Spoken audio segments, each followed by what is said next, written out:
మారుమూల వెనుకబడిన ప్రాంతాల నిరుపేదల అభ్యున్నతికి అధికారులు చిత్తశుద్ధితో కృషి చేయాలని 2028 సంవత్సరం నాటికి ఆర్థిక ప్రగతిలో భారత్ 3వ స్థానంలో ఉండే లక్ష్యంతో కేంద్ర ప్రభుత్వం పనిచేస్తుందని కేంద్ర హోం వ్యవహారాల శాఖ సహాయ మంత్రి బండి సంజయ్ కుమార్ అన్నారు.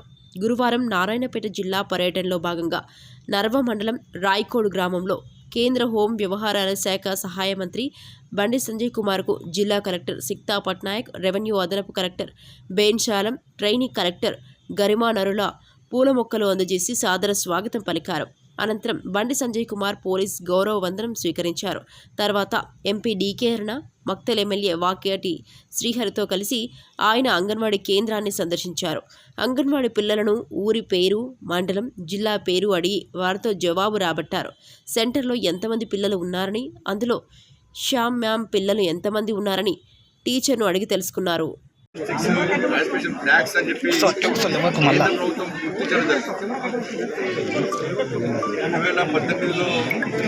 దాదాపు 112 జిల్లాలను యాస్పిరేషన్ డిస్ట్రిక్ట్స్గా కేంద్ర ప్రభుత్వం ప్రకటించడం జరిగింది.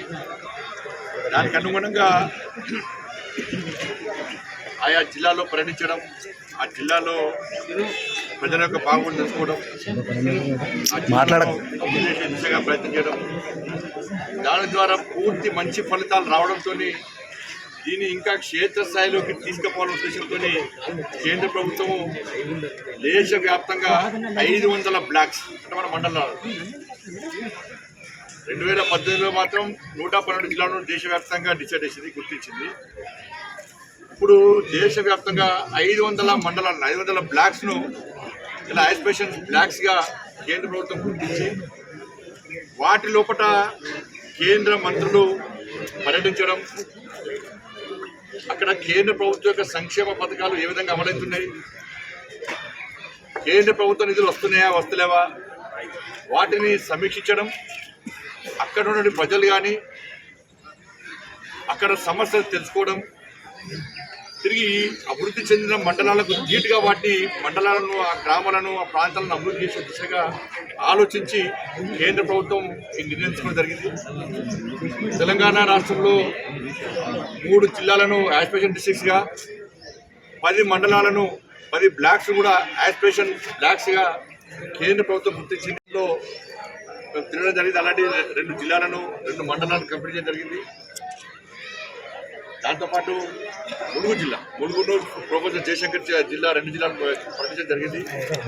ఈరోజు నారాయణపేట జిల్లాలో, దాంతోపాటు సాయంత్రం యాదగిరి, కర్ణాటక రాష్ట్రంలోని యాదగిరిలో, రేపు ఉదయం రాయచూర్, రేపు మధ్యాహ్నం గద్వాల వీటిలో పర్యటించి ఇక్కడ సమస్యలు తెలుసుకోవడం, దీన్ని కేంద్ర ప్రభుత్వానికి నివేదించడం. ఇది నీతి ఆయోగ్ ద్వారా చేయబడుతున్నది కరెక్ట్. నీతి ఆయోగ్ దీన్ని గుర్తించడం, నీతి ఆయోగ్ ద్వారా అనేక నిధులు వస్తున్నాయి. ఇక్కడ మీరు చూసారు, ప్రతి దాన్ని కూడా కేంద్ర ప్రభుత్వం నిధులు ఇస్తున్నాయి.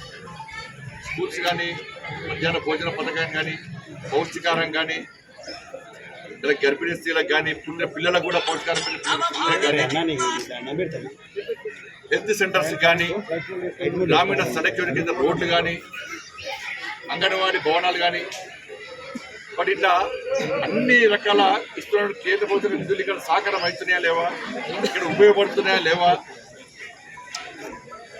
దానివల్ల సమస్యలు ఏంది, ఇంకా ఏం చేద్దామని చెప్పి క్షేత్రస్థాయిలో సూచనలు సలహాలు తీసుకోవడానికి, ఇక్కడ సమీక్ష చేయడానికి ఈరోజు ఇక్కడ రావడం జరిగింది. అంటే మీరు చూసిన చాలా ప్రాంతాలు ఇప్పుడు అంగన్వాడీ సెంటర్ చూస్తే మనం, హెల్త్ సెంటర్, స్కూల్ కూడా విజిట్ చేయడం జరిగింది. అక్కడ వాళ్ళు సమస్యలు చెప్పారు, జరుగుతున్న విధానం చెప్పారు. కాబట్టి దీన్ని మరొకసారి ఇప్పుడు జిల్లా అధికారులతో సమీక్ష నిర్వహించి అప్పుడు రాబోయే రోజుల్లో ఇంకా దీన్ని మరింత ముందు ప్రయత్నం చేస్తాం.